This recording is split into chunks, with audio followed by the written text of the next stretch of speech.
Se eu quero ensinar geografia hoje, não posso mais ensinar a geografia clássica que eu aprendi e que eu estudei.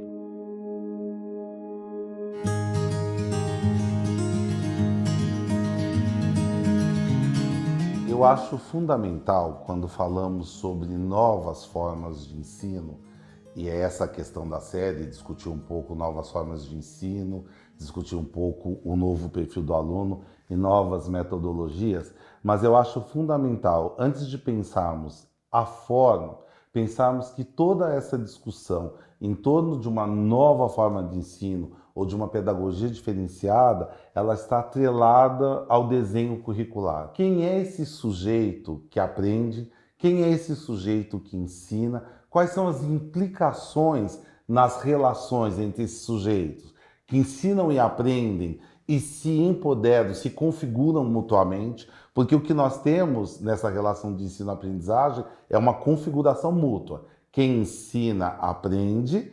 Quem aprende, ensina, e vamos nos desenvolvendo de forma conjunta. Uma metodologia, e acho que a minha grande questão é sempre pensar o que eu considero uma metodologia efetiva. É aquela que responde às necessidades educativas do contexto.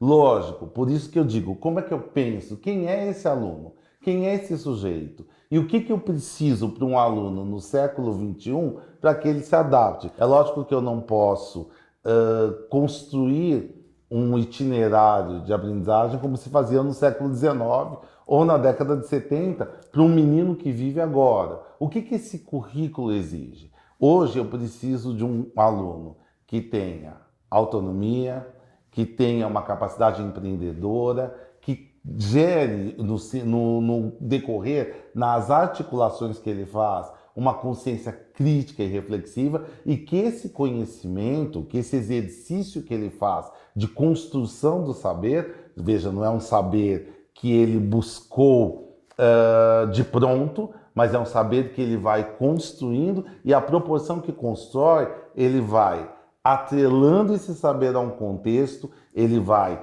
criando flexibilizações e vai gerando uma consciência crítica. Esse movimento, ou a escolha metodológica para esse movimento, ela se inicia primeiro entendendo quem são os sujeitos que participam desse processo de ensino-aprendizagem, depois num desenho curricular. Esse desenho curricular, ele não pode ser um reflexo de um método simplesmente, ou ele não pode ser uma escolha porque ela atende tais ou tais critérios de tais e tais tempos.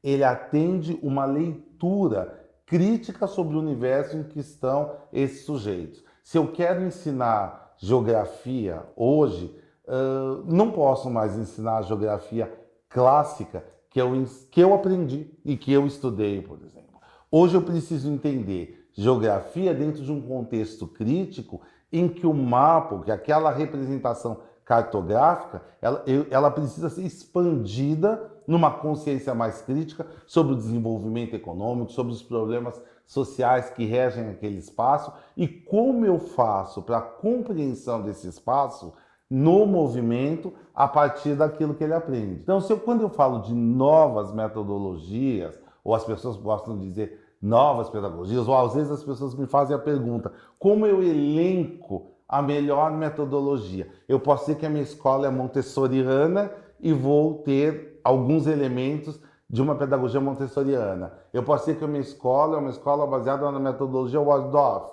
E aí eu digo, bom, Waldorf diz que eu vou gerar autonomia, eu vou trabalhar com sensibilizações. Eu posso dizer que eu tenho uma escola socioconstrutivista, mas essas escolhas, elas não são feitas a priori. Elas não são feitas a partir de um nada. Elas precisam ser pensadas a partir da concepção que eu, professor, tenho de ensino-aprendizagem, que o meu currículo, enquanto uma articulação de saberes, porque os saberes não estão lá sobrepostos ou colocados em grades, nós temos uma matriz curricular, que ela desenha um itinerário de aprendizagem. E ela tem um material pedagógico que também vai refletir o método. Nenhum material pedagógico, por exemplo, conversa isoladamente.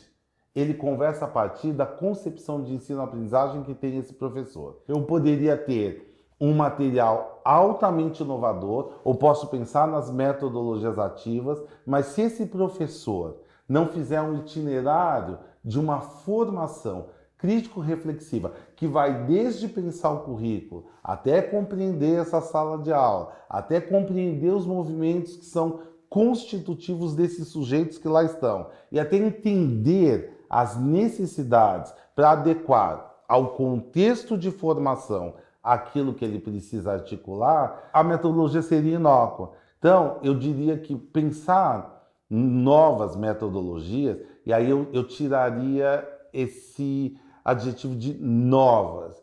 Pensar metodologias é pensar um contexto educativo dentro de um espaço, de um tempo e de uma compreensão sobre o que é educar nesse contexto em que se está inserido. Porque para que eu possa articular de uma maneira abrangente essa informação barra formação. Porque quando eu digo os sujeitos vão à escola, qual é o papel da escola como locus de formação de cultura? A escola, ela existe para dinamizar esse processo de entendimento, de compreensão e de inserção cultural. Mas ela não é o único espaço que eu tenho. Eu tenho o espaço formal da escola, mas eu tenho outros espaços. Como é que a escola gera um diferencial? Ela não é o único espaço, mas ela é o espaço ipso facto em que os sujeitos conseguem se configurar a partir de uma construção crítico e reflexiva do conhecimento. O conhecimento, o Aristóteles dizia uma coisa que eu gosto muito, ele dizia, sensação não é conhecimento. E é isso que uma metodologia precisa abarcar. O que eu faço? Eu estou gerando apenas uma sensação, uma ideia de saber, ou eu estou gerando uma construção com esse saber que gera movimentos? Deixa eu tentar colocar isso de uma maneira mais exemplificativa. Todos nós temos uma experiência com o vento. Num dia de calor, o vento refresca. E eu sei que há um certo frescor por conta do vento, e eu sei dizer que a sensação da brisa me acalma, mas eu não sei dizer por quê. Isso é uma sensação. Existe no alto nível de empiria, está ali, está posto. Agora, quando eu começo a compreender por que é que o vento num dia de calor, aquela brisa, gera em mim uma sensação de conforto, e eu vou entender temperatura corporal, eu vou entender pressão atmosférica, eu vou entender todas as relações, eu começo a gerar conhecimento. E o método, a meu ver, ele precisa gerar no sujeito oportunidades de aprendizagem que saiam das simples sensações para uma compreensão alargada daquilo que eu posso fazer a partir de um fazer científico. É sair de um conceito cotidiano, e o conceito cotidiano está ali, está posto, o menino aprende desde que ele é pequeno e ele vem se constituindo, porque ele vem se constituindo em sociedade, mas é aqui, na escola, e por isso a escola é esse local tão privilegiado e tão importante ainda, que ele vai construir as bases para fazer uma organização dessa consciência crítica reflexiva e de um espaço em que aquilo que ele pensa e apenas sente no universo de sensação saia de sensação para conhecimento. A escola é o lugar para essa zona de mediação, eu diria assim. Eu penso que o principal, ou que os principais valores que uma articulação pedagógica pode trazer para a escola são as bases de formação desse aluno, e eu gostaria de elencar, na minha concepção, 3 pontos que são importantes. Essa formação de valores que eu vou chamar de empatia. Essa condição de eu entender e compreender nas relações os outros sujeitos, de eu me inserir num local, no mundo, mas aprender de uma forma autorreflexiva e interreflexiva, quer dizer, numa relação adjentes e interagentes, as outras relações, empatia é um valor importante nessa formação. Um segundo valor é a consciência crítica. Mas a consciência crítica que não se constrói a partir de uma simples leitura do texto ou um simples exercício do cálculo. Eu aprendo francês com uma finalidade. E se eu aprendo o francês com uma finalidade, qual é esta? E por trás, por exemplo, da finalidade que eu aprendo francês, existe um movimento de cultura.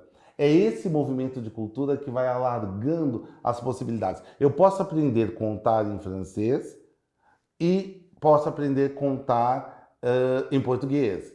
Em português nós temos o processo cognitivo de contar é o mesmo, mas existe uma adequação cultural. Nós, por exemplo, em português, contamos 1, 2, 3, 4 e 5.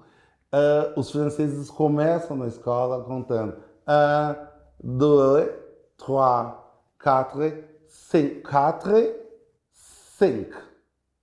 Esse movimento, simples movimento de trocar a forma em que eu inicio a contagem, ou como eu posto a voz, como eu me articulo, isso é parte de um conhecimento crítico. Como eu sou, por exemplo, eu vou à China, eu tenho uma forma de me comportar, não é? A linguagem, ela é portadora dos movimentos de cultura, e a partir do momento que eu vou aprendendo todas as coisas, eu também vou alargando o meu horizonte, e essa cadeia criativa entre as coisas que eu sei e o que eu posso fazer com elas para me inserir no mundo é um segundo valor, que é o da consciência crítica. O que eu faço com o que eu aprendi?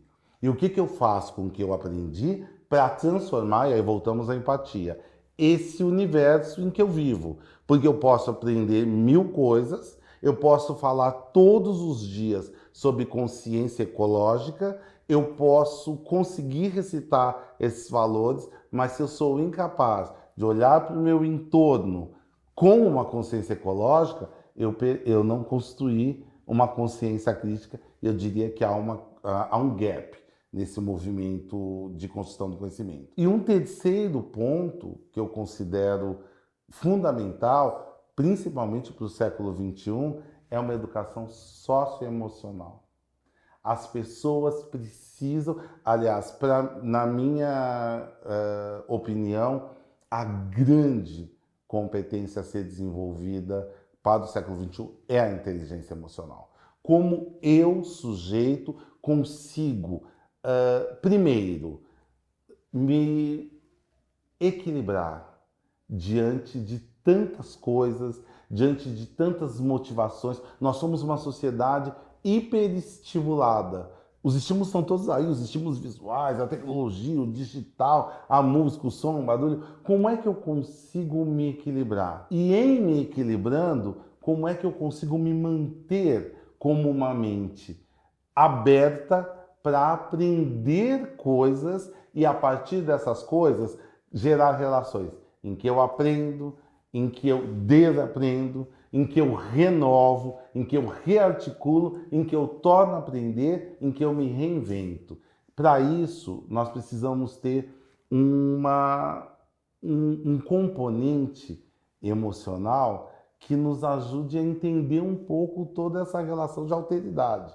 Porque eu sou um sujeito. Eu sou um sujeito com as minhas emanações, com os meus sentidos, com os meus desejos e com aquilo que me impulsiona. Mas este meu território não é o único território. Eu tenho outros territórios. Avançar e retroceder no horizonte desses territórios exige um trabalho emocional muito grande. Talvez eu dissesse que nós poderíamos aprender com os chineses, né? Eu acho que os chineses têm eles têm um livro que é da filosofia do Tao, é bem interessante, que as lições que podemos aprender com a filosofia da água. São 3 lições muito simples.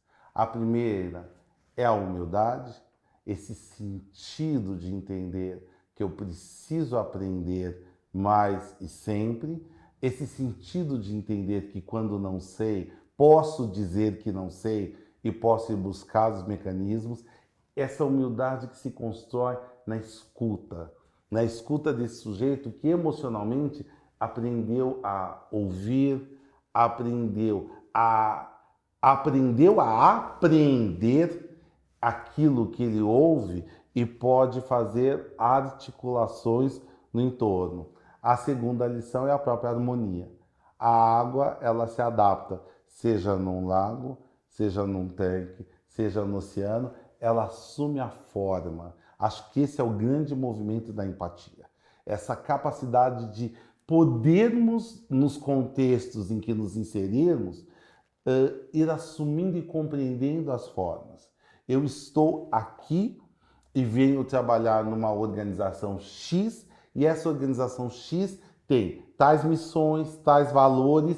Eu não preciso romper com os meus valores, mas eu preciso aprender a readequar uma série de outras coisas para poder me harmonizar nesse contexto em que estou. E à proporção que eu me harmonizo nesse contexto, eu construo e posso impactar o outro de forma positiva na geração de novos valores.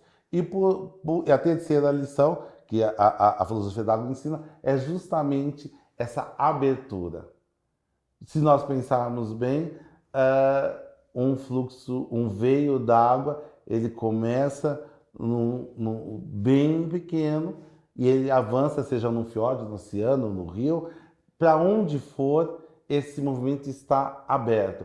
Aberto para entender o contexto. A água não reconstrói outros contextos. Bom, agora o curso do rio será para ali. Não, ela vai se abrindo e aprendendo com o contexto. Acho que esse é um movimento que a pedagogia para o século XXI precisa exercitar. Seja para o professor, seja para o aluno, seja para a comunidade aprendente, porque a comunidade aprendente não é a relação de mediação, não está entre professor e aluno, mas a relação de mediação, a mediação é um centro organizador da relação, então pode ser o professor, mas pode ser o colega naquele momento que é o par mais envolvido, pode ser alguém dessa comunidade aprendente, pode ser alguém que traz uma experiência extramuros para dentro da escola e nessa relação extensionista me faz entender melhor. Então precisamos nos